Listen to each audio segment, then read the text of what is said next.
rise and give a round of applause to honor our guest of honor, Ms. Siti Muslifa, and the advisor of our Unisel Debating Club, Mr. Farid, and our fellow lecturer, Ms. Siti, Ms. N.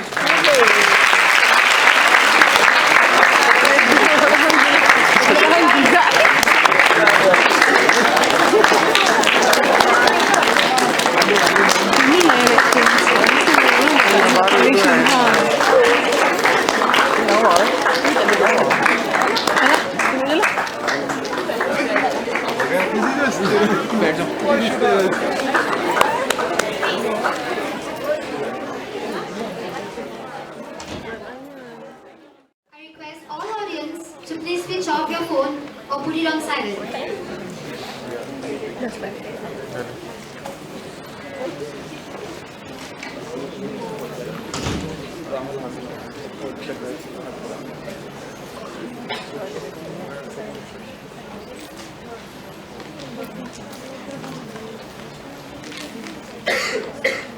In just 3 years, the World Speech Day has grown from an idea to live public speaking events in over 90 countries over the globe.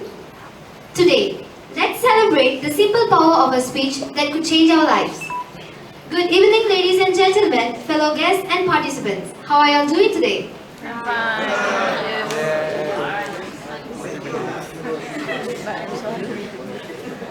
Welcome to the World Speech Day event 2018. This is the second time that the Unisel Debating Club has organized this event.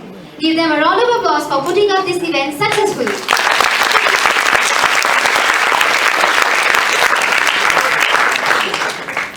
This year, the theme that was given to our participants was for a better world. So, all that they have to do is prepare a speech according to the theme. By now, you should be prepared. So, ladies and gentlemen, before we get anywhere near the beginning of the event, I would like to give you a little introduction about the Unisel Debating Club UDC. It does sound rather serious, but the activities held and organized by this club is rather fun. They don't only have debate discussions, but they also help you enhance your public speaking skills. Apart from that, every year they do have theme discussions, like the previous one, which were Halloween and Christmas. So do join in to know where and what and experience the fun of it. I guess I will just cut to the chase and invite the president of the Unisel Debating Club, Niro Shamala Jinarthanan, to give an opening speech.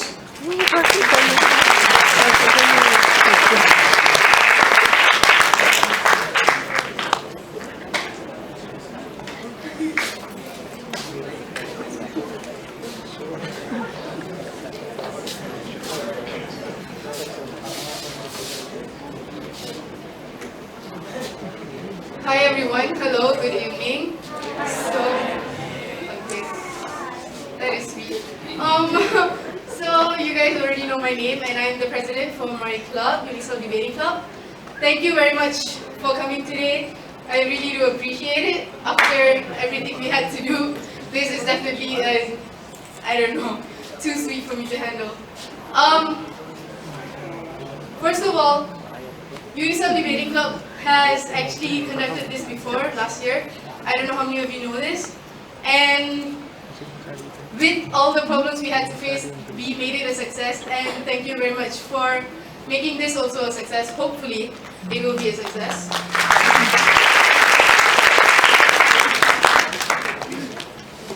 I guess I really don't know what to say, so World Speech Day is actually a really auspicious event all over the world, because we from universities or any community, colleges, schools, every community, you could say, will take the chance to have this event, because you get to honor the fact or the theme or the belief of freedom of speech. So thank you very much, Mr. Farid, for giving us the idea in hosting this event for the past year as well as this. And thank you very much to the committee of UDC, the committee members of my club, Unisel Debating Club. Thank you very much for the hard work you guys have put in as well. And yeah, that's all from me. Thank you.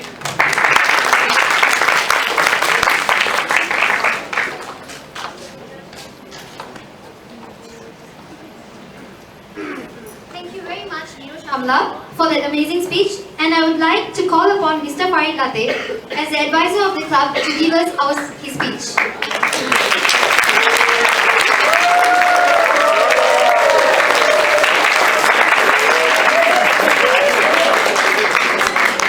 Hello. Assalamualaikum and good evening. No extra mark for cheering, okay? Okay, so as the advisor for Unisel Debating Club, I'd like to welcome all of you, especially the guest of honor for tonight, Miss Moose. And then we also have Miss Anne. Thank you for coming. And then I would also like to thank all of you for coming here today. If it wasn't because of you, I would just be speaking to myself and the fellow speakers. So you are also part of this big event tonight. So I'll let you guys to applaud yourself for this one. Okay? Well, in the spirit of public speaking and in the spirit of World Speech Day, I would also like to extend my thankfulness to Simon Dixon, the founder of World Speech Day, because he made this happen. But I do believe that even if he did not come up with this idea of World Speech Day, I do believe that everyone should be given the right to have a voice. Am I right? Yeah. Everyone should be able to voice out any kinds of ideas. Because in my opinion, there are no ideas in this world which are stupid, right? Every idea is an idea, and every idea should be celebrated. So tonight, this evening, I do believe that we are going to learn as much as we can from the lineup that we have, the list of speakers that we have tonight. I think they are all amazing, right? Hopefully there's one or two things that you guys can learn from tonight's event. Yeah, what else I want to say? Yeah, let's talk about what happened last year. Last year was a real challenge, right? Because that was the first time we organized this event, and a lot of challenges we had to endure. Number one, like miscommunication with the PA people and whatnot, right? But then, even though we had to face many ordeals, but we still made it happen last year. And then for this year, even though that this is our second time organizing this, we think that we have made a lot of improvements, right? But thank you so much to my Unisel Debating Club for working tirelessly for this particular event. I think they deserve a big round of applause as well. Well, okay. How many of you are actually my students? Okay, so I have done quite a good job at getting the audience, right, UDC members? Okay, and like I said, this event is a little special, not only to myself and to UDC, but to you guys as well, those who are attending, because you will be awarded some marks, right? Yes. Should I award you some marks, or should this be just, you guys coming here and learning something? Okay, I will only give you some marks if you can promise me that this evening you guys will listen attentively to every speaker coming up here. If you can promise that, then if I'm happy with your performance tonight, you deserve the marks. Alright? It's a deal. Is it a deal? Yeah. Okay. So I think that's about it. Thank you so much.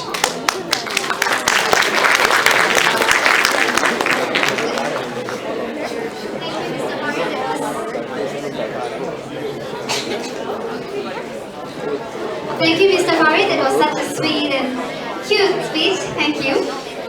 So, ladies and gentlemen, are you now ready to hear the speeches from all the participants? Yes! So, first up, we have Tusen. She's 18 years old, she's doing Bachelor's of Environmental Science, and her interests are wildlife and music. Her life motto is to never fail and always learn. Let's all welcome her with a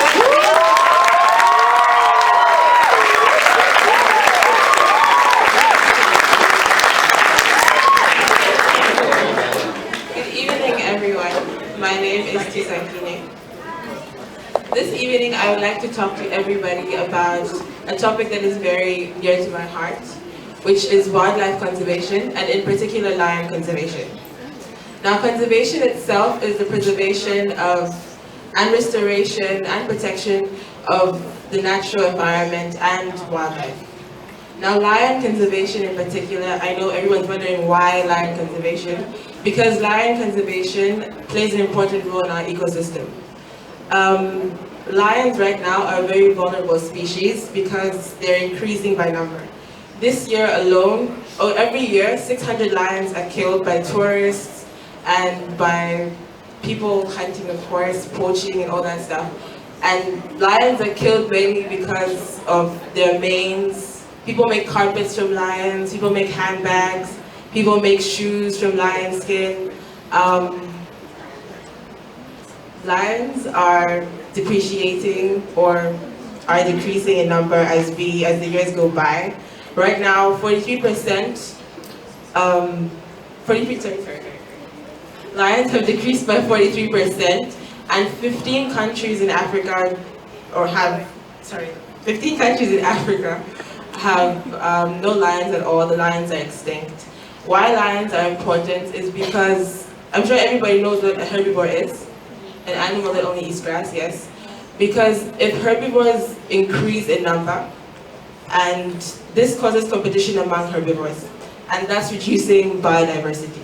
So lions act as chief predators, and in turn this goes on and this goes on. So now the main reason why lions are decreasing in number is because of lion-human retaliation. We kill lions, but not because of any valid reasons apart from our own personal gain, and as sport as well, which is not right. And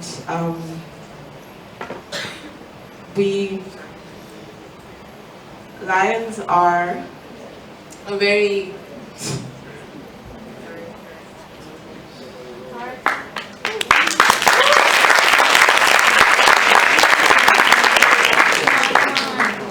There's so many ways in which we can help conserve lions. Nowadays, in parts of Southern Africa, they offer training camps for like 1 week, even a month. Anyone can volunteer, they're very free, and you can go and learn how to interact, human interaction with lions, because even if they're wild animals, animals do have emotion. So, and you can bond with animals. The same way that you can bond with a dog is the same way that you can bond with the lion. The difference between a dog, right now you have domesticated dogs, right? But what's the difference between a wild dog and a domesticated dog? The only difference is that one hasn't been trained, hasn't been taught this, hasn't had emotional bond with someone, and the other has had love and all that stuff from the time it was young. The same works for a lion. You can start to tame a lion or create a bond when it's young. You feed it, you take it for walks and all that stuff. And as it grows up, like a dog, it won't forget who you are. And such programs are offered in different parts of Africa right now. Lion walks, you can walk with lions, and you can help take care of them, you can help groom them and all that stuff. And at the moment, even donations can help, like even 10 cents, 20 cents, $1, anything can help right now.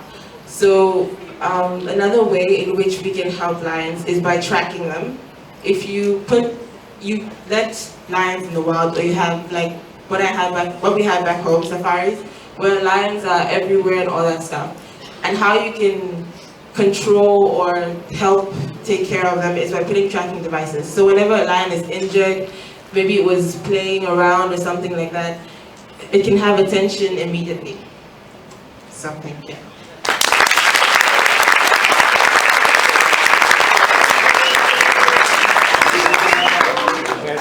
Thank you, Hussein. That was such an eye-opening speech about wild animals and lion. So next up we have Saifan Babar. He's 21, he's doing electronical engineering. And his interests are in psychology, and his life motto is to be a great scholar.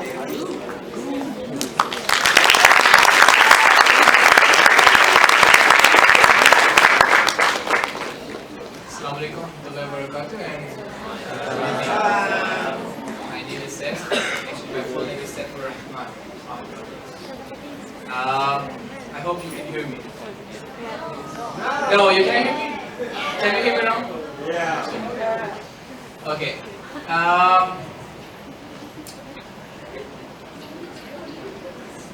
Here I would like to talk the entitled The Youth Generation and the Future. What do you think of our youth? Full of ambition, talent, or dream? And what do you think about dream? Here, well, I will explain it for you in a moment. Here is my opinion. Who is youth? We, of course. What do we have to do while we are young? We have to reach our dream. We have to work for it. We are still young. And we might be live in this earth for the next 50 years, but who knows? But we know that the future is coming and we have to face it. We have to work for it. If you want to pursue your dreams, if you want to catch up your dreams. All of us, we are sitting here, we might have ever dreamt to be a successful person. Isn't it? Yes. Me too as well. But the problem is we don't know what's going to happen in the future. But we still know that future is coming. And we have to face it. We have to face it. Okay, I have a small example. You might have heard about the English song. It's an English children's song. It's row, row, row your boat gently down the stream. Row, row, row your boat. I can see you. Gently down the stream. Merrily, merrily, merrily, merrily. Life is but a dream. Life is but a dream. But we know from this song. Life is but a dream. Life is but a dream. But there is more. The dream is our destination in our life. And the life is about how we catch up our dreams.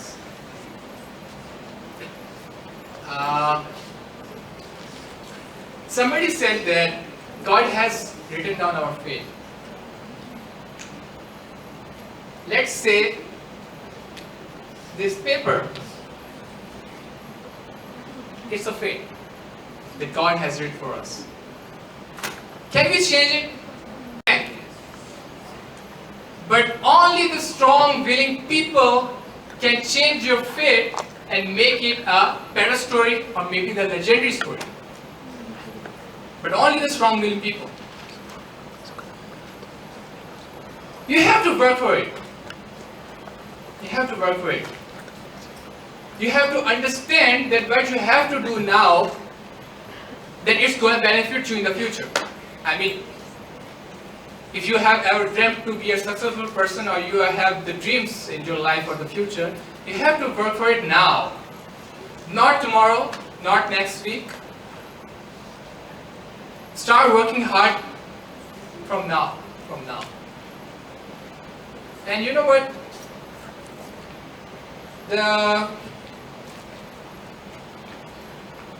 As being a student, we are all the students here, and we have to achieve our little success. You know, as being a student, you can catch up your little success by getting the good marks, by getting the good grades, and then make it bigger, and bigger. Every teacher is in the class is telling us the same thing what I'm telling you right now. But you know, you guys, you just listen from here and it goes out from here. Because you are not serious about your future. You are not serious about your dream. You know, every person, they dream about themselves. They dream about the cars. I want the car, I want the big house, I want that beautiful wife. Maybe I'll choose from Unisel.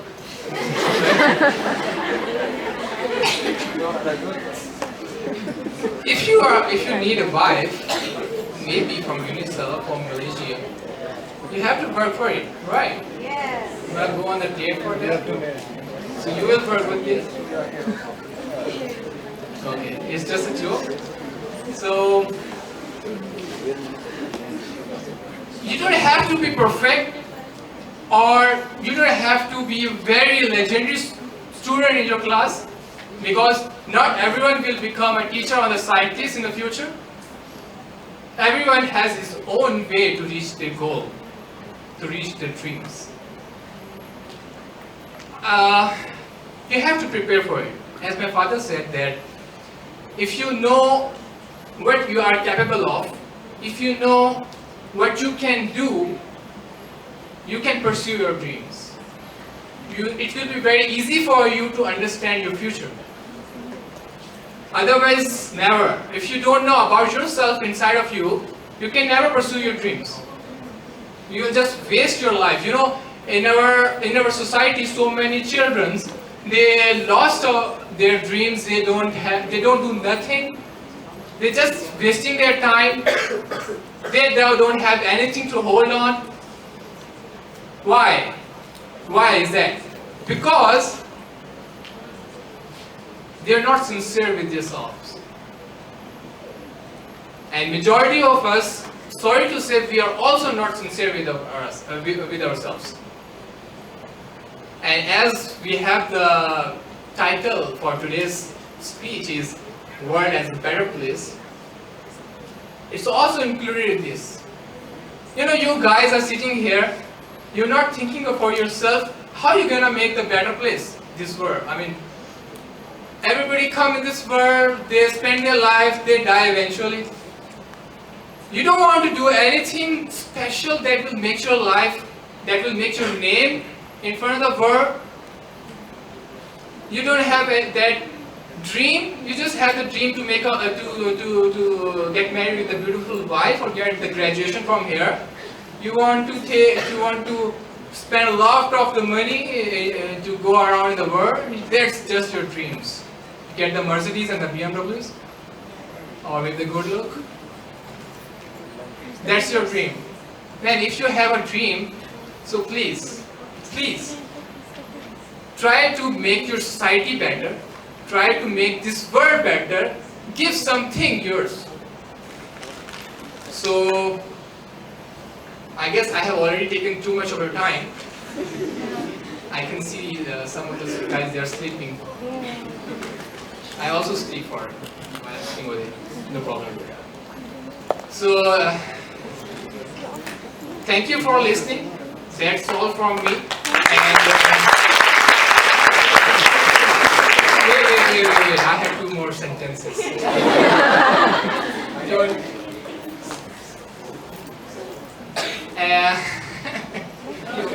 You want to come here? No.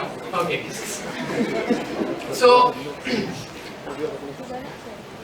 this is my life, this is my dream, and this is my future.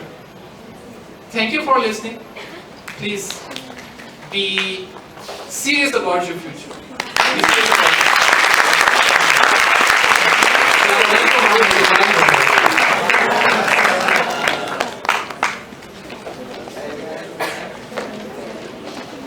Let's all work for our futures from the very right moment.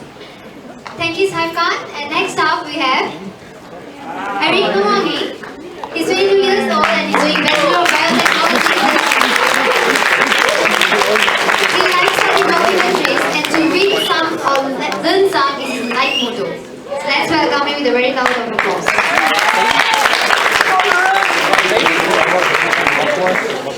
Hello everyone. So as you heard, my name is Eric, and today I would like to talk on the defense of ignorance. So, okay, go to my first story. This has to do with a friend, well, let's call a former classmate of mine. My brother was having a difficult time, sort of panicking, and so he called his mom, sort of in trouble, like, "Mom, I need your help," and explained his process and what he was going through. And his mom was like, "Just forget about it. You know, don't dwell on it, and it's all gonna go away." And he answered his mom's like, it's just not possible." So she told her this: "Take the bad thoughts, put it in your head, then make a box. Take the box and lock it. Then after you're done, take the box and put it in a cup." Okay, I love the completeness of that. Like, she didn't just think of the box as enough. She had to think of putting it in a box, taking it out, and locking it in a cupboard. And what I love about that is, you know, she's so stressed that what she does is take all her problems and extinguish it all out and put it away from her mind. And I think denial can be really useful because it kind of gets a bad rap most of the time. You know, like it's not psychologically healthy for her to do that. You know, that's at least what we're taught. And when my grandmother got cancer, she was given 4 months to live. That was the prognosis she got. And me and my family, no one told her that. I'll get that to in a minute, why we didn't explain it to her. And so when I had the news, my mom told me, what I wanted to do was talk to my grandmother, comfort her, and grieve with her. You know, 'cause that's what you do when your loved one is sick. You talk to her and you go through all the struggles.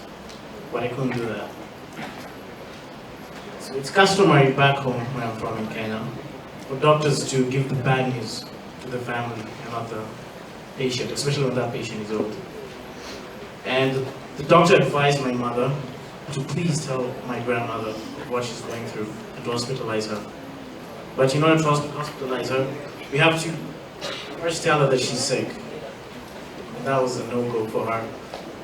And I keep asking my mom, why are we doing this? It's not being honest and it's not being fair. But then she told me this Kenyan joke. Two people, they go to a hospital and they go get a physical. One has terminal illness and the other one is healthy. The one with terminal illness gets the good news that he's healthy. And the one who's sick is told that he's going to die in a few months' time. So after the tests, the healthy person dies, and the terminal person with illness, he comes through and doesn't die. It's not really a funny joke, I'll be honest with that. It's my mom's sense of humor.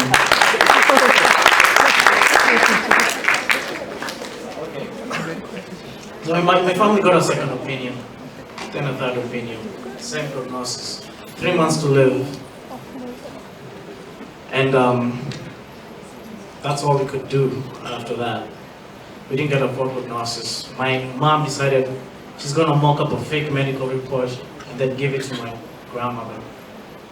So we went to the printer shop and told them, can you make a fake medical report? And it's like, no, like that's illegal. You can't actually make a fake medical report.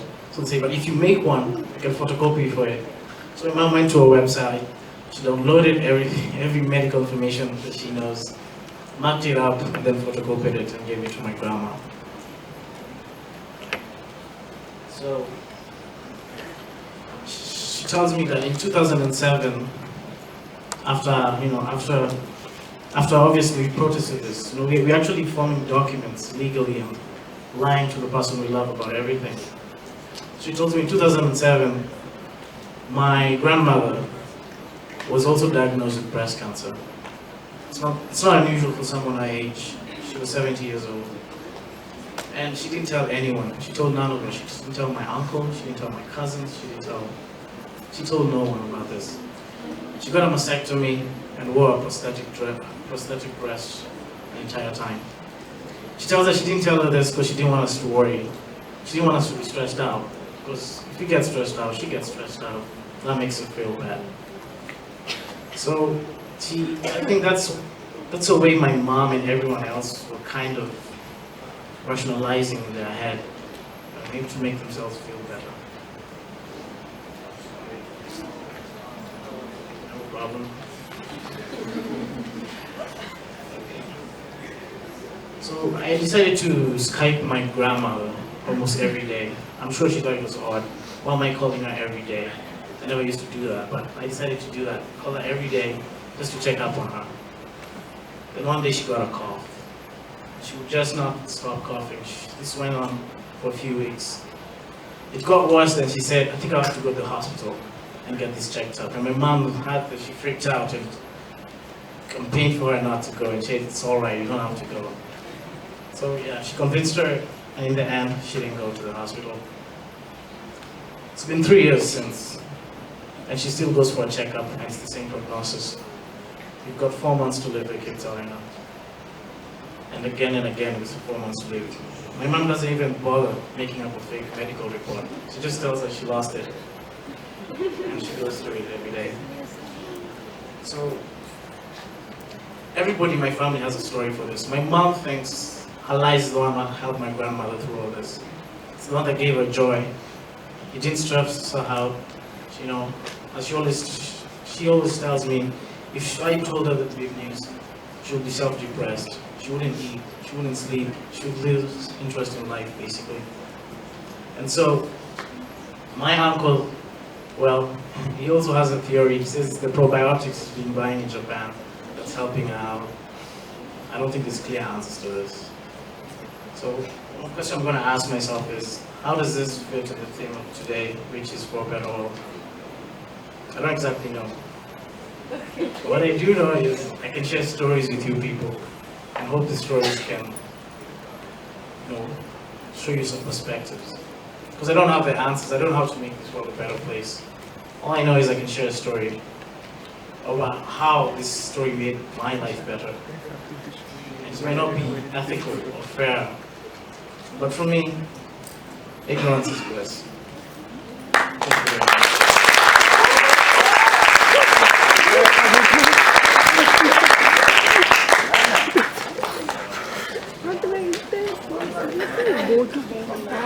Such an inspiring speech. Thank you, Eric. Now let's call upon Kamali, daughter of Jeevaratnam, to give her speech. And she's 22 years old. She's doing Bachelor's of Education in Chester. She likes exploring people, reading books, and watching movies. Motivating myself by motivating others is my goal. Let's give her a round of applause.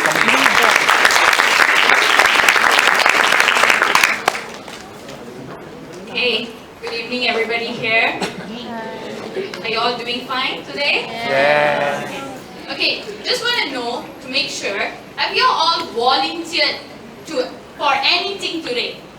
Anything? Not today. Anything? Just anything? Yes? What did you volunteer?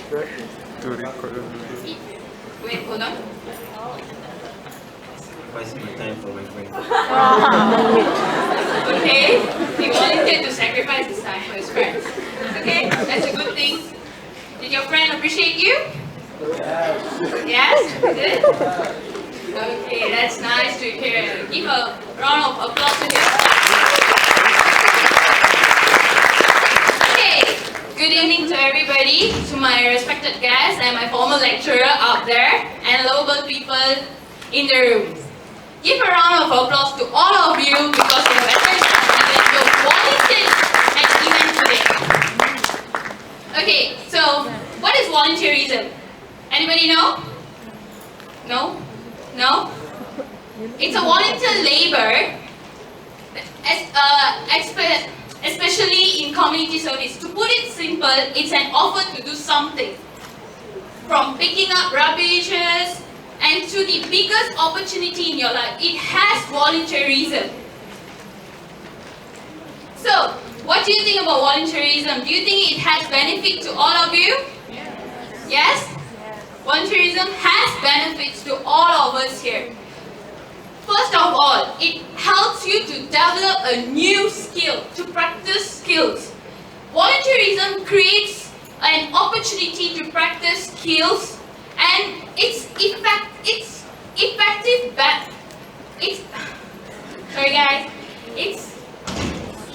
more efficient than to learn about something by studying, by reading, and by listening. Do you think it's worth it? No. It's a hands-on job. It's better to be there. Next, volunteerism helps you to try a new cool job. You know, you have to run there and here, you learn new skills, hands-on skills, and it helps you to get somewhere in your life. Like, you learn new things. It doesn't matter anything, but a one, my favorite, networking. If I volunteered here, I think somehow I know most of you. I could recognize most of you out there. It helps you to create relationship, whether it is personal or professional. Personal means you can raise your contact numbers. Most of us, I have 400 contacts. That's a lot. And professional, it keeps you busy and divert you from some distractions, anything. Volunteerism keeps you active. Volunteerism keeps you busy. So, okay, for instance, I'm here volunteering myself to participate this event today. It all happened to me because of Nirosha. She sent this through a text, and I was actually thinking whether it is like, should I participate or not? Should I or should I not? I was not used to all this speaking in front of all of you. So I asked her, so do you still need a participant in the event? She told me there's a lot actually, but it's okay, you can do it. So I thought, okay, let's volunteer, let's do it. So I volunteered today, and if I didn't volunteer today, I might not see all of you, right? So, usually do it, you're free or whatever. So, do you think you're volunteering yourself to play in the club? A football club or futsal club? No. Why? Wait. Sorry. What? Because it won't help you. Come again? It won't help you. Oh, it won't help you too? It will. Someday, somehow, maybe you can be a big footballer. Who knows? We all might recognize you. Oh, this boy who's been sitting here. It's okay. So, I just want to tell something. Keep the habit of volunteering in anything. Just grow it as an habit. Whether you're failing, whether you can't do it, whether the courage is not there, just do it. It's what matters is the satisfaction that you have for yourself, within yourself. Switch on the bravery button. Switch on if you don't have any courage to stand here and talk to anybody. Or when you go out to do anything, we need courage. And I suppose volunteerism can help you to gain more courage, self-confidence, and anything positive. So, when you walk out there, just make sure whatever you thought, whatever you think, whatever you wish for that particular moment, I want all of you to volunteer yourself to do it. Never hesitate to do decisions for yourself. Thank you.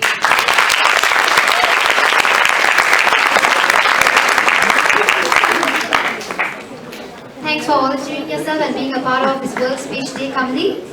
Next up we have Muhammad Aiman bin... Sorry. Dear Shamla Dr. Jinarthanan, the president of the UDC. She's 20 years old and she's doing Bachelor's of Education. Linguistics, music, philosophy and writing are her interests. And if it doesn't challenge you, it doesn't change you is her life motto. Let's welcome her to America.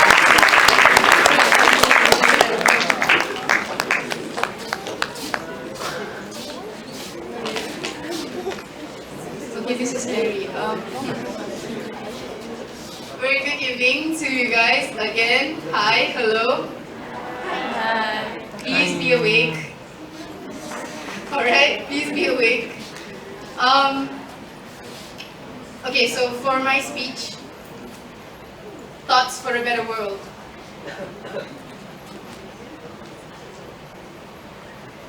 You will only be able to make the world a better place if you start making yourself a better person. Was once said by a man named Scott Sorrell. In this modern age and modern world, everything is progressing at a tremendous rate. You may notice it, may not, it depends. But what people fail to notice or what people did take notice of is the way a person can behave towards themselves, towards the people around them, as well as towards the world.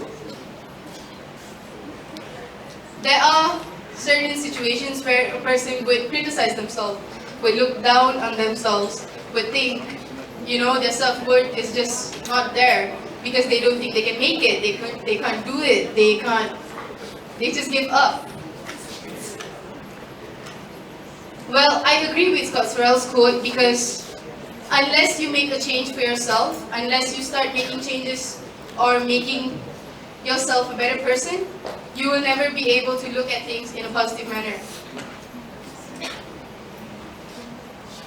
Many of you watch the news. Many of you get updated on Instagram, Facebook, WhatsApp, you name it, it's there. You get updated about the daily news, like what happens here, what happens there, what people are going through, sadness, happiness, everything is there. But what do you do about it? Do you immediately get up and run, go to help someone? No. You just watch, you just listen, you criticize, probably even give your own ideas at home watching the TV, right? So, having to make the world a better place requires you to make yourself be able to do something. The first thing you would probably, think of doing is, okay, you watch this place got burned down, and you just want to help them by getting them food, getting them drinks, getting them some help, That is considered change. You're making yourself a better person in helping someone else. So when you do that, you help others as well.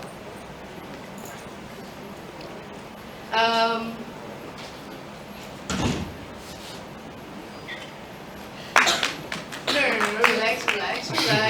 relax.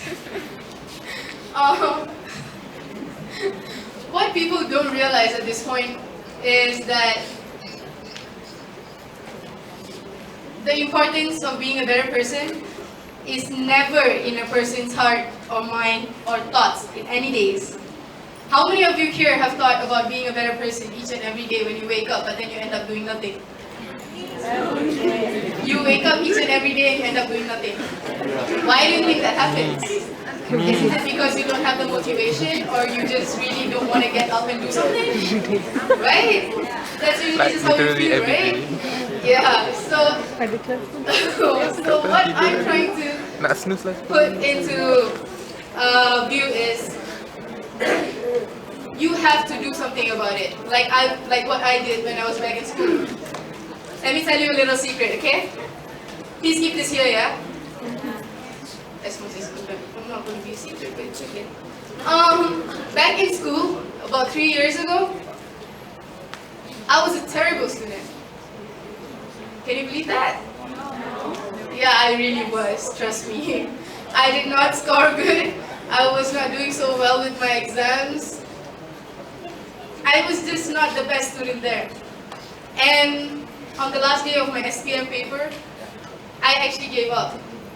I was up to a point where I really didn't want to continue studying anything at all. I just wanted to, mope around, stay at home, do nothing, get all the chores to be done. I was up to that state. But one day I was given the opportunity to continue, or to try to continue my STPM. I did. For the 3 months, first 3 months, I tried. But trust me, it was not easy at all for me. I really did try, but it was never easy for me. And I had to look for an option out because I did not believe in myself. I did not think I could become a better person. I actually thought I could become much worse. So that was how I was. And when I saw the opportunity to come here, to further my studies here, to do my foundation here, I took it. Look at me, I'm here. I'm doing better.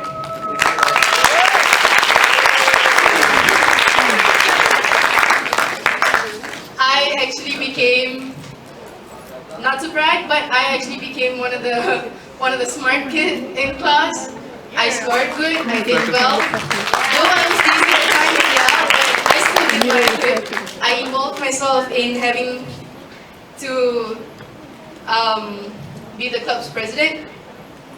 And I started working on things despite my study times that I had to like sacrifice my sleep because I really couldn't. Through all that stuff, I've made myself a better person day by day, little by little, just to help those around me, and I know I did. And I'm grateful for the opportunity to do that. And when I do that, I know that the people that I helped are helping someone else as well. I see it in front of my eyes, my members, my club members. I did them a favor and they're doing it to someone else, and that actually makes me proud as much as I should be. Thank you guys. You see what I mean? Somebody. You see what I mean when I say, when you make a little change to yourself, when you start doing better, people follow. When you influence people to do something better, you make the world a better place by yourself. You don't have to go big and make the whole nation listen to you. No, that's just too big of a dream.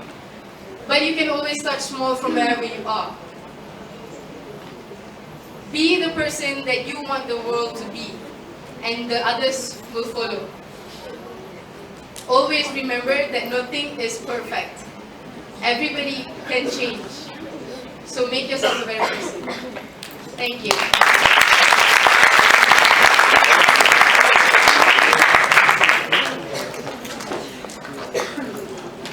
Be yourself a better person to make the world better. Wise words from the president. Now next up we have Muhammad Aiman bin Ramli. 19 years old, doing foundation in TESOL, and his interest is playing video games, and it is what it is. His life motto.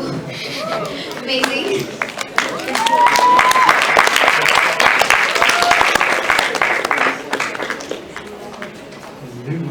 Okay, you hear me? You can hear me, can you?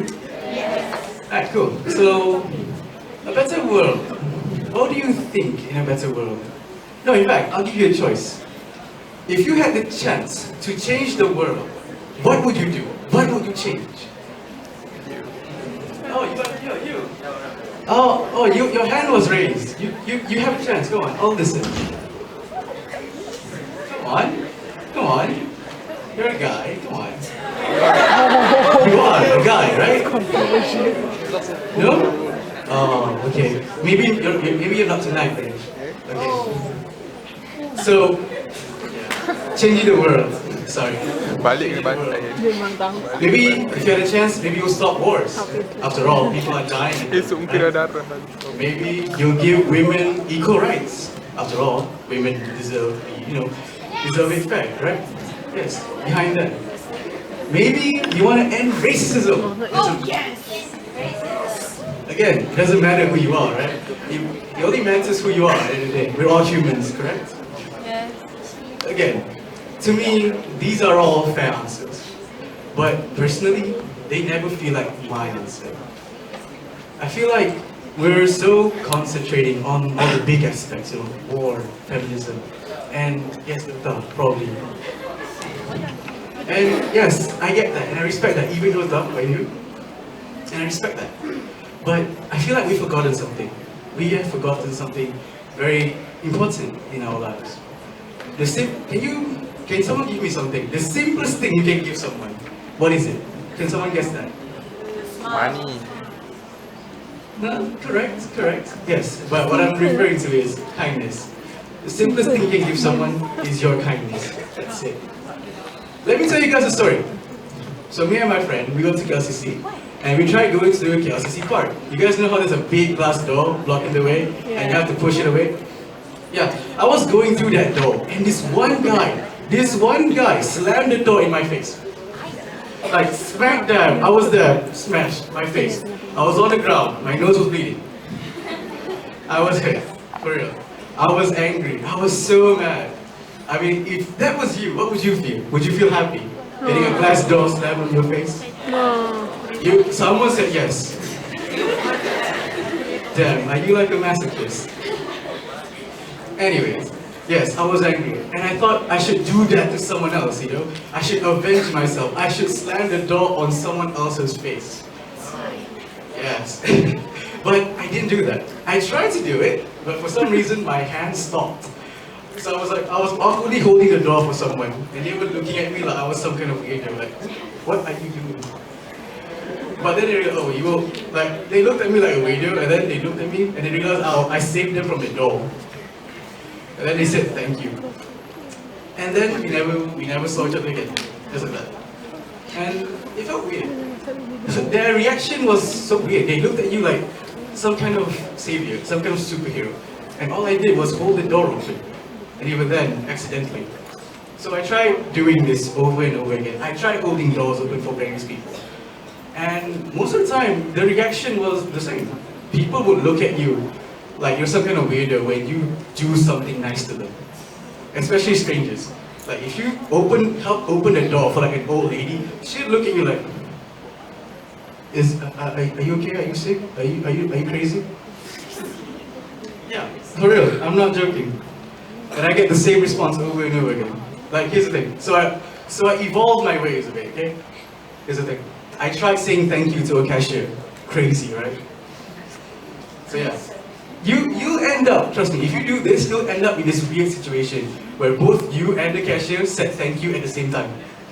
And then you look at each other like you're some kind of idiots. For real. It's awkward. You don't know what to say next. But yeah, it's weird.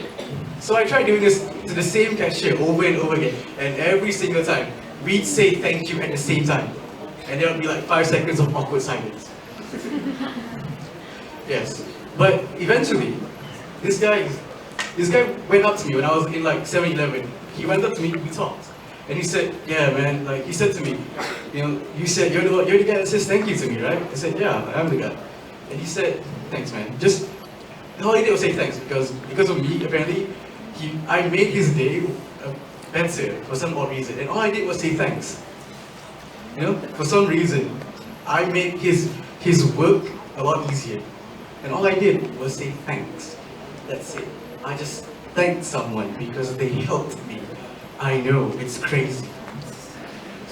But yes, can you imagine? We are living in a world where doing something nice to someone is considered weird. And being a total, forgive my swear, but asshat, is considered normal. Being bad is normal, guys. If you do something bad to someone, they'll be like, whatever, cool. But if you be nice to someone, they're like, what the hell is going on? What has this world come to? It's weird.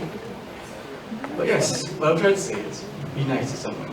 Kindness, here's the thing, kindness goes around. If you help someone, then that person will be more motivated to help someone else. And then when they help someone else, that person will help someone else. It's like you give money to like a beggar. To you, that's normal. That's a normal thing. But to that beggar, maybe he could go home. Maybe he could feed his children. And maybe his children will grow up and then they'll help someone else. And then the cycle continues and one day you'll wake up, the world's a better place. Yes, it's a slow process. Yes, it's a slow thing. But here's the thing, you can't win a war through violence alone. If you win a war through violence, then you're just the same as the one that started. We keep on trying to stop something using fire. We are fighting fire with fire. Eventually, we're all going to get burned. We're all going to be ashes, eventually. Yes. So yes, so why fight with fire? Why not fight with water? Splash water at someone. Yeah. But yes, stop a war not with violence. Stop a fight not with violence again. And try stopping a war or stopping a fight with kindness. Because you never know, it could just be better. Maybe you end up being friends. And like I said, kindness will go around. It'll spread and the world will be a better place. Don't ever underestimate the power of just kindness. Thank you.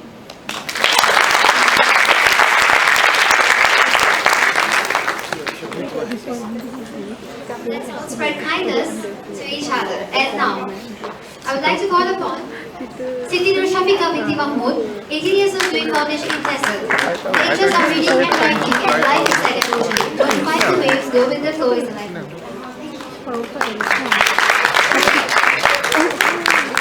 Hi, Assalamualaikum warahmatullahi wabarakatuh and a very good evening to everyone. So you guys can hear me? So, first of all, thank you for having countless of women who inspire me to strive for a better world. They inspire me to dream, to hope for a better world where no wars are being waged and no lives are being lost. They inspire me to hope and dream for a better world where things are not the way that they are now. Because the way that they are now, you can see blood flowing in the river. Where bodies are bathed in them, where bodies of children who have died too early, children who have lost their life too early. I hope and I dream for a better day. I beg for a better world even for the future, for our future. The future and a better world where no wars being waged, no lives are being lost. I wish and hope that the stream of red would turn into a crystal clear flow that would signify the end of violence. But I just hoped. I hope for a better world where no wars being waged and no lands were being destroyed, no homes were being destroyed by greedy individuals who only had their goals in mind. Greedy individuals who disregard the value of humanity, who disregard the value of a single human life. I dream of a better world where women who are raped are not blamed for the crimes that are committed upon them. I dream for a better world where a child, a human, gets the necessities that they deserve and require without getting the bare needs. I hope and wish for a world where hands are outstretched with aid and help instead of being balled into fists that are filled with violence, and greed and hatred. But as I got older, I realized that all this hoping and wishing is not going to give me a better world. I'm not going to get a better world until I stand up and speak out against all these acts, all these violent acts that continue to cause death, that plague our country, that plague our earth. Change will never happen and until I decide to stand up and say no to the unhumanitarian acts that continue to be done on millions of lives.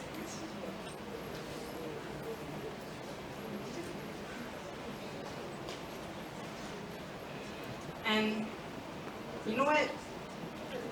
I wish,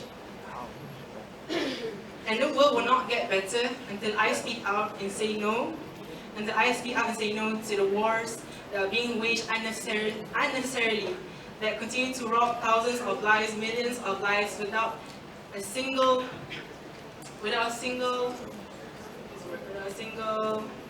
repercussion. All these wars are being waged and no one's being blamed for it. No one's even batting an eye. We're just watching as it gets unfold in front of us. Why do we sit inside and watch all of this happen? Why do we just stay silent and watch as all of this unfold in front of us? Why are we so adamant on keeping our lips zipped shut as bodies lay still and bloody on the earth, on this earth that is supposed to be ours to take care of? If we truly want a better world, then we need to stand up. And we need to stand up and fight for what we believe in.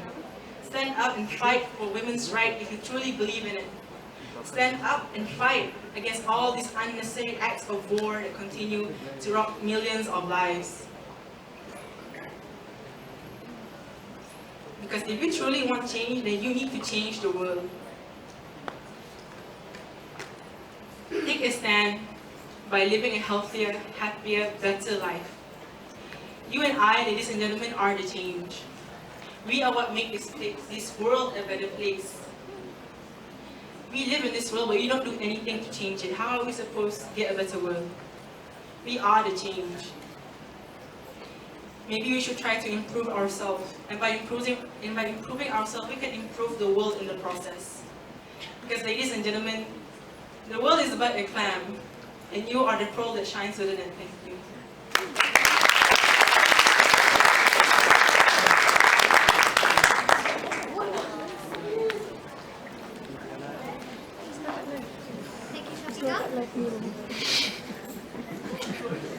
Next up we have Wanadi Musumelo, 19 years old, doing civil engineering, and her interests are in youth psychology, science, and technology, world change, music, poetry, and drama. Her life motto is if you can't run, then walk. If you can't walk, then crawl. But whatever you do, you have to keep moving forward.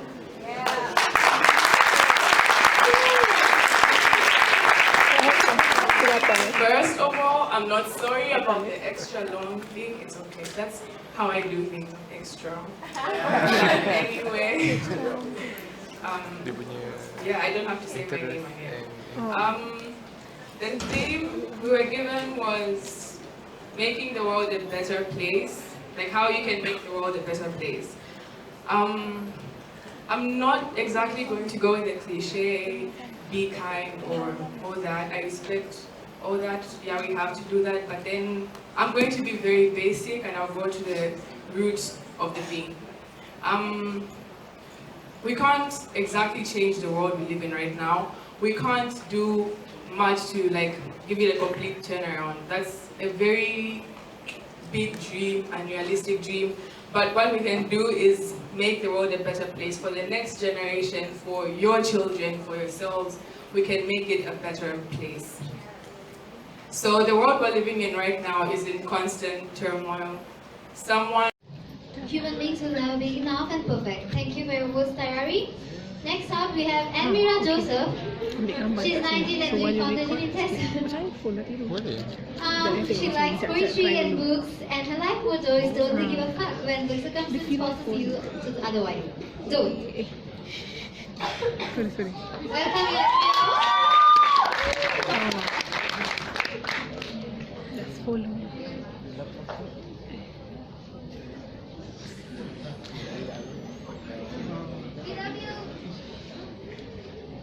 Hello? Oops.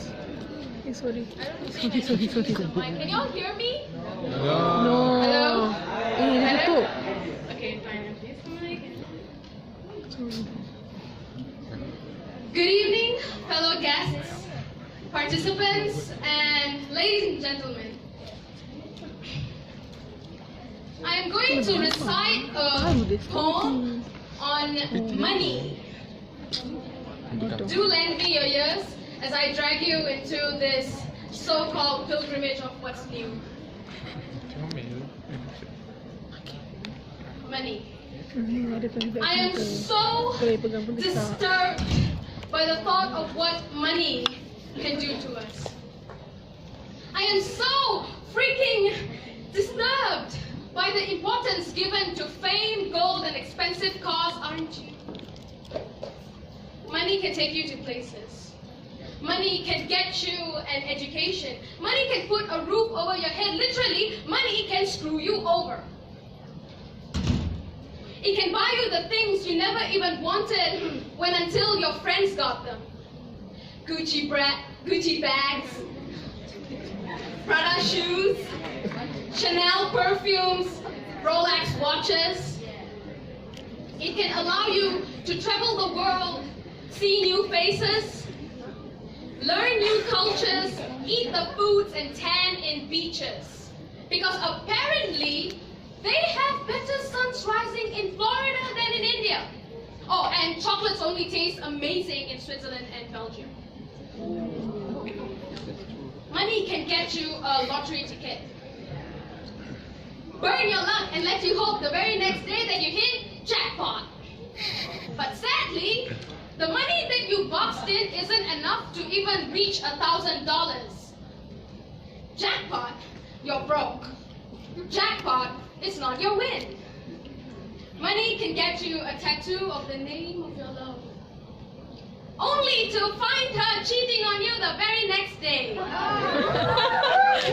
It's true. Money is going to cost you that laser treatment you never wanted. Because money can make anyone dance. It can crawl out of your pockets into your hands and buy you all the junk, drugs, guns, sex, and before you know it, politicians.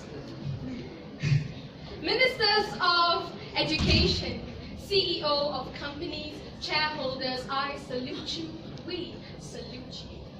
But only the outcasts know what's going on and about. Because money is a god, for we are his puppets, you and I. Moving in strings, attached to temptation, and only focusing on what we see to grab, not knowing the man holding the string is just a fragment of our own creation, and the power given to it is just an illusion. I need money. I am nothing and nobody without it. To get a degree, to get proper food, to have a home, a car, pay the bills, eat my pills, rope tied, gun loaded, and in the end, suicide. I cannot go to sleep because even time is a luxury I can no longer afford. So I buy things and people that could satisfy my needs for the day. We created this monster that we now so dearly worship because God is there, but he is deaf and mute. He sees everything and does nothing. And he can't give you what money can he?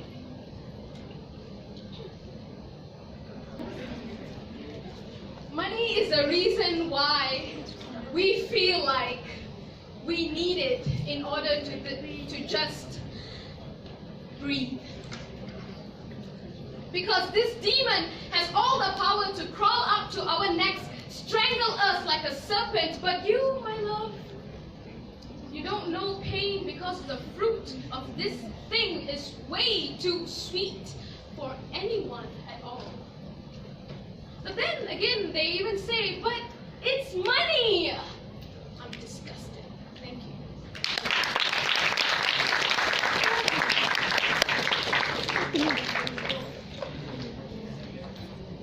Thank you, Elvira. Next up, we have Safia Khan, 21 years old. Industrial psychology. Do you want to say your interest and language? Thank you very much. Hello everybody. My name is Safia Khan. I am majoring in psychology. Currently enrolled in industrial psychology here in Unisel. A little more about myself before I get into our topic today. I was born and raised in the Middle East. Growing up, I wanted to be a veterinarian, and gradually I decided that I would pursue my degree in medicine. However, due to unforeseen circumstances, I found myself applying for psychology. And to be very honest with you, I wasn't happy with psychology. I never gave psychology a second thought. Maybe because in the back of my head, I thought psychology isn't really science. Maybe I thought of it as soft science. So, yet here I am today, and I'm here in front of you wanting to talk to you about the importance of psychology in secondary schools. When talking about wanting to change the world, you hear things like, people want to change the world, but people don't want to change themselves. So how is this supposed to work? As quoted, a quote by Margaret Weiss, she said that one drop in the ocean cannot be the cause for tidal waves, but the same drop can cause ripples. The ripples eventually grow and spread, and who knows, someday those same ripples can swell and turn into flowing shores. You get what I'm trying to say, right? So as cliche as it is, yes, to make a change in this world, we need to start with ourselves. Like everybody else said in this room, we need to change the way we think, the way we behave, and in order to change all that, we need to look into ourselves. For example, when you're introduced to a new technology, all right? Now you see this technology and you want to change this technology, what do you have to do first?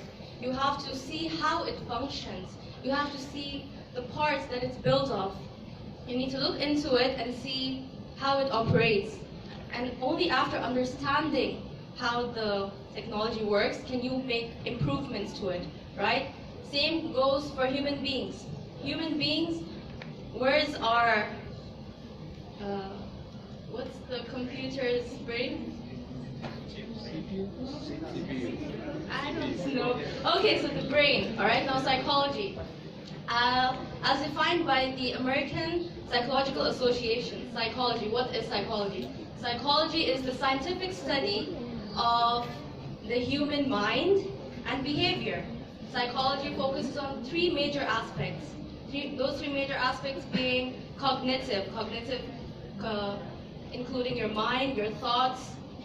Then there are affective being your emotions, your moods, and behavioral psychology.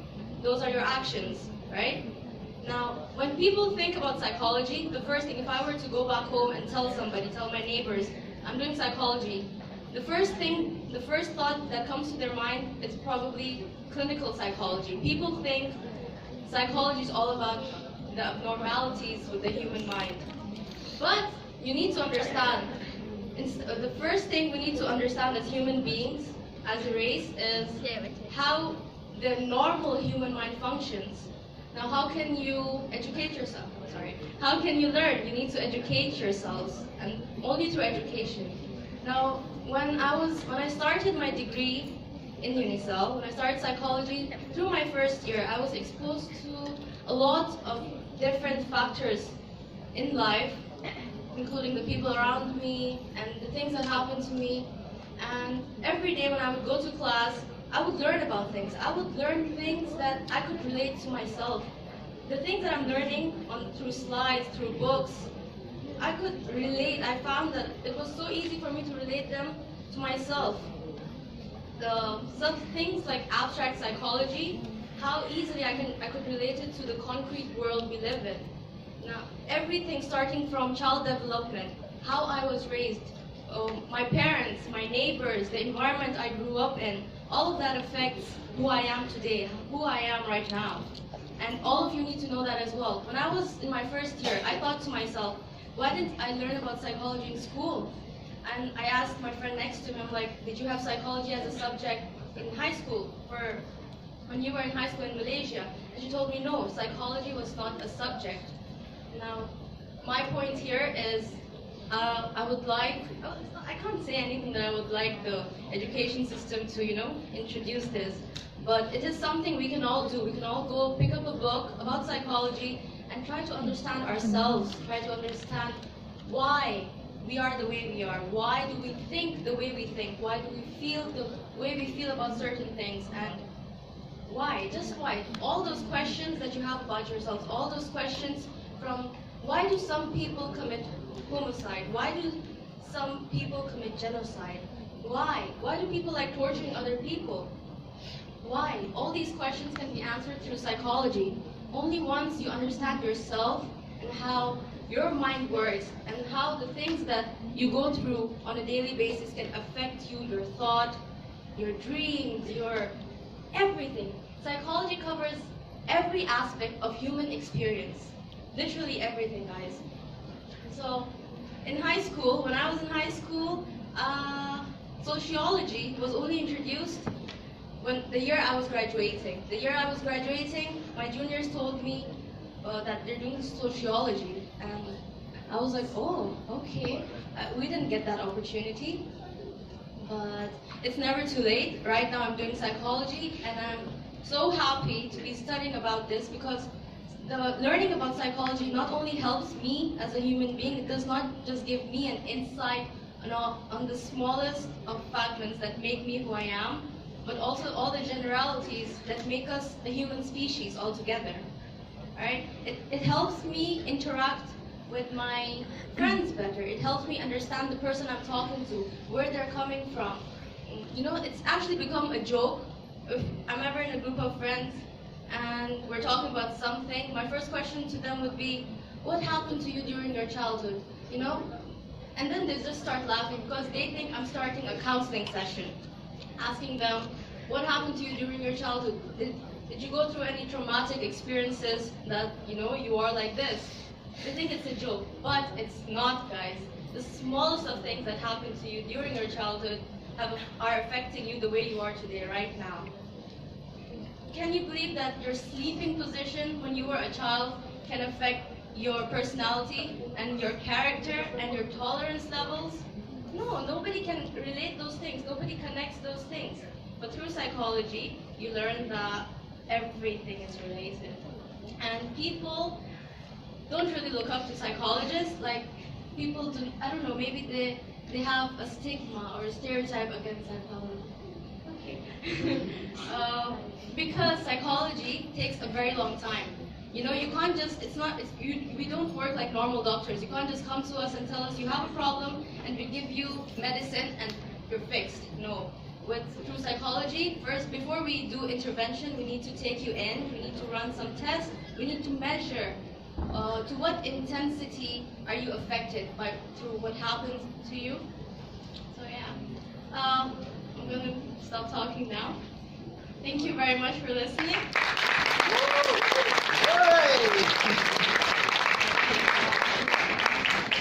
Thank you so much for your insight on psychology, Safia Khan. Next up, we have Uma Maheshwari. She is 19 and doing foundation in TESOL, and her interests are in writing and journalism. Her life motto is you don't need anyone's approval to be yourself.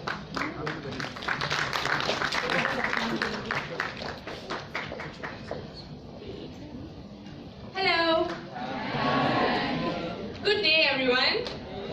So, as you all can see, my name is Uma, and I'm doing my foundation in TESOL.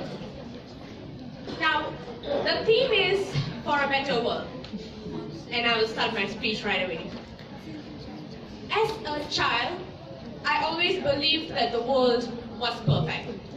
At least my world was perfect. Because I had a roof on top of my head as a shelter, and I had food on the table to eat. And most importantly, I had my parents by my side. But as I grew more older and matured, I started questioning the perfect world phrase. Two incidents in particular. The first incident happened when I was 10 years old. Japan was hit with tsunami, and nuclear gas stations started exploding all over the country. Everywhere in the news, television, radio, internet was portraying how Japan was suffering. I remember seeing children crying out for their parents. I remember seeing people dying. I remember seeing dead bodies on the street. My mother had to practically drag me away from the television to stop me from being so engrossed. The second incident happened 5 years later. I was 15 years old. The incident happened in Malaysia, and it is MH370 and MH17. I truly shed some tears for that, because I believe even though none of my family members are one of the passengers, I feel like we are all connected as one nation, and I truly felt the pain. And I asked my mother, why would something like this happen? Why do people have to die in this way? And all she said was, these are natural disasters, unpredicted deaths. And me being 15-year-old at that time, completely agreed with her. But as I grew more older, more incidents came to light. As in bombing in public places, school shootings. And I realized at that moment that the world is filled with darkness in the form of violence and terrorism. Edward Calderon didn't know that he would die if he went to do his job at World Trade Center. John Atkinson would not have known at all if he attended a concert at Manchester, he would not come home the next day. Helena Ramsey, who is just 14 years old, would never have the idea that if she attended school on February 14th, she would die. Why should there be violence in this world? Why does no one realize that violence is not a cure, but a disease that we should stop spreading to others?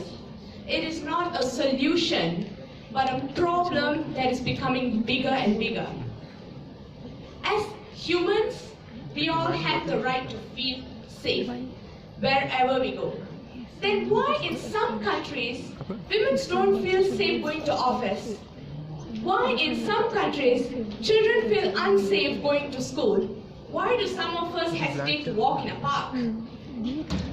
Well, let me tell you guys, even though our country had independence, but until now, we are afraid to walk down an alley freely because we are scared. Not because of ghosts or spirit, we are scared of other humans attacking us. Leave going to public places safely. Some of us don't even feel safe at home. What is more sickening than hurting and abusing the person you love and care about? The most affected ones in violence are always the children. Because when a child sees a violent image right in front of him, the image gets sucked into the brain. And then voila, a murderer is born, a shooter is born, and a rapist is born. Yeah.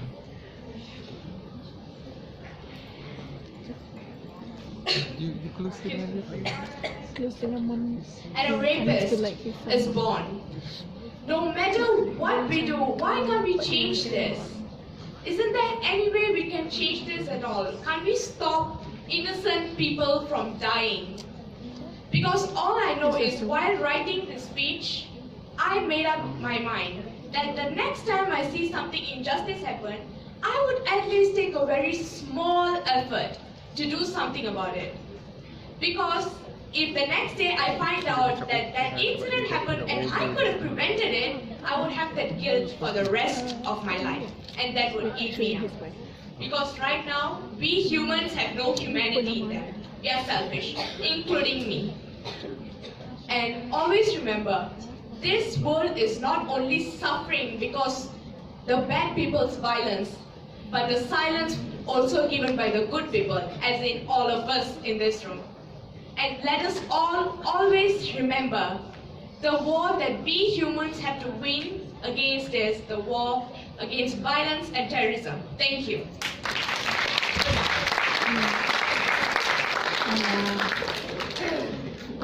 Now, let's all put our hands together for the last participant of the day, Sharifa Khadija, 23 years old, doing Bachelor's of Corporate Communication.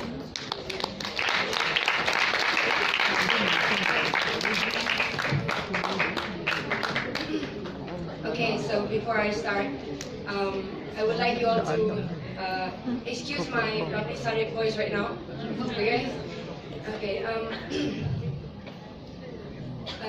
ladies and gentlemen and respected lecturers, my topic for today would be courtesy is the best policy. Now, you might have heard of the saying, honesty is the best policy, right? But clearly, in nowadays, that is not the case.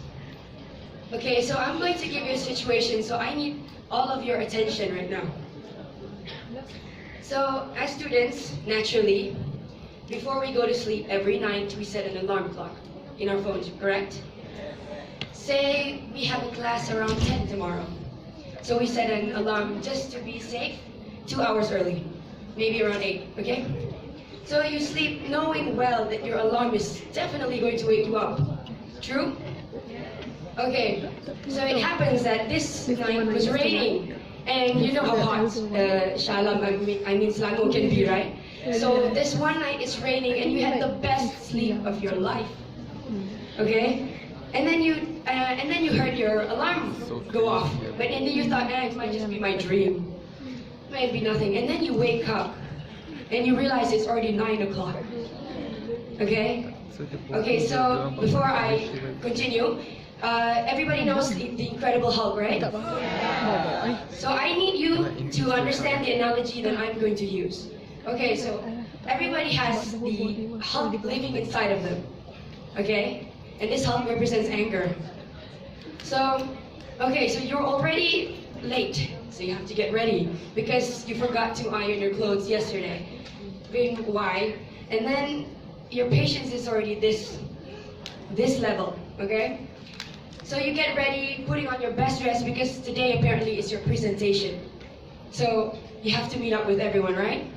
So let's say for BJ students, as you guys, you might not have problem with traffic jam, okay? So, let's say you went out in a hurry because you were so rushed to go out, right? And then suddenly when you went out, you had your wallet, and then you had your phone, everything, and then you forgot something very important after you locked the doors, your keys. You forgot your keys inside your room, okay? And then you say, oh, I'll deal with it later, I need to go to this presentation. So it's already 9:30, okay? You have to walk such a long way to get to your the class or the venue. Okay, so your patient's already thinking, and you're like, oh, I'm so hungry right now. Maybe I'll just go grab a breakfast on my way. So you go grab a breakfast, right? And you're holding your hot cup of tea or coffee in your hands. And then this person suddenly comes to you, bumps you, and then the entire drink spills all over your dress. And you're like, I really don't have time for this. Your patience is really this thin, right? It's already 10 o'clock, and you're like, I can't change right now. So you go to the presentation, and the lecturer says, sorry, you can't enter because you're late. So in this situation, I must ask you, what is the feeling that you have in you? Frustration or anger? You have to be angry, right? That's the logical thing to do. We as humans have these hulks inside of us that are just waiting for an opportunity to get out, okay? You just want to yell at your lecturer, you want to yell at the person spilling the coffee or tea at you, and then you just want to yell at yourself because you're frustrated with your incompetence. Now, I tell you this, why do we need to be angry? Why do we have to have this feeling of anguish inside of us? Because, well, naturally, humans, we need to have steam released out of us, right? We need to clear our minds.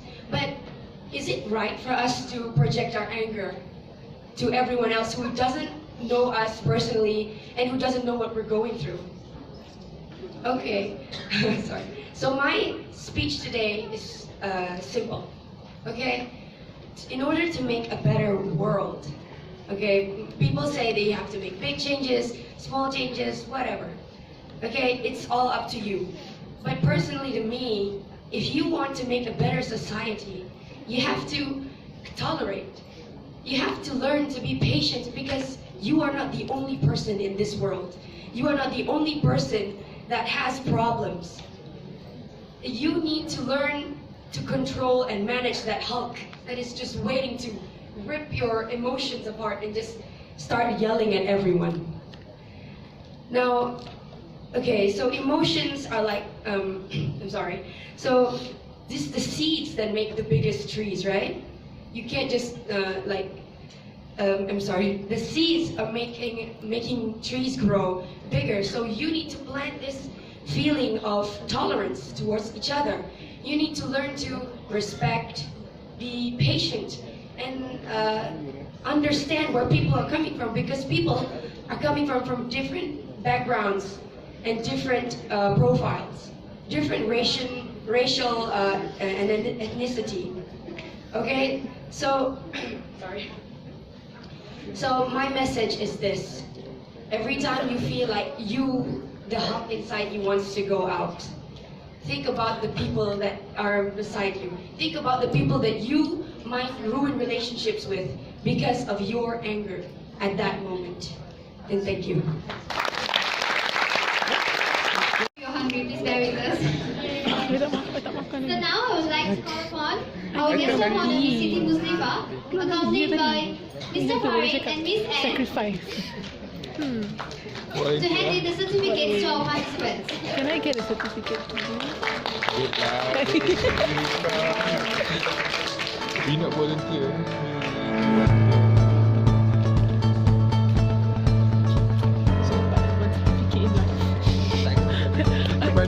Sepanjang Unisel, this is my first time. So, let's invite our first participant, Anvira Joseph.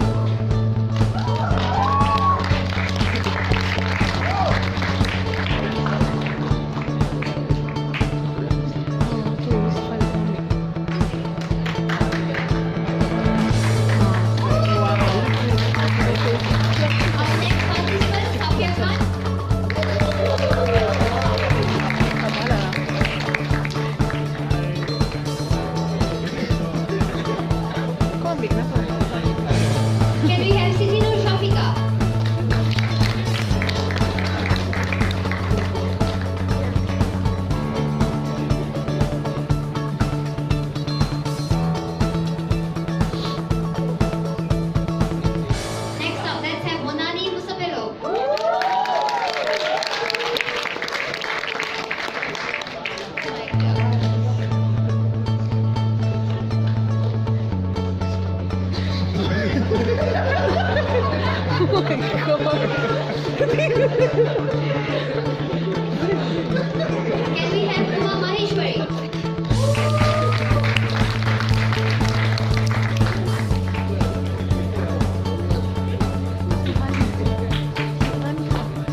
ada motif. I ingat saya. Saya nak buat dengan Kena ingat saya. Can you have priority on Taylor?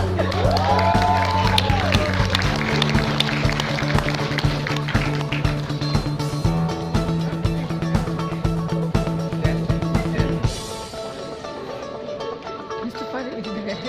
And now our UTC President, Roshamla.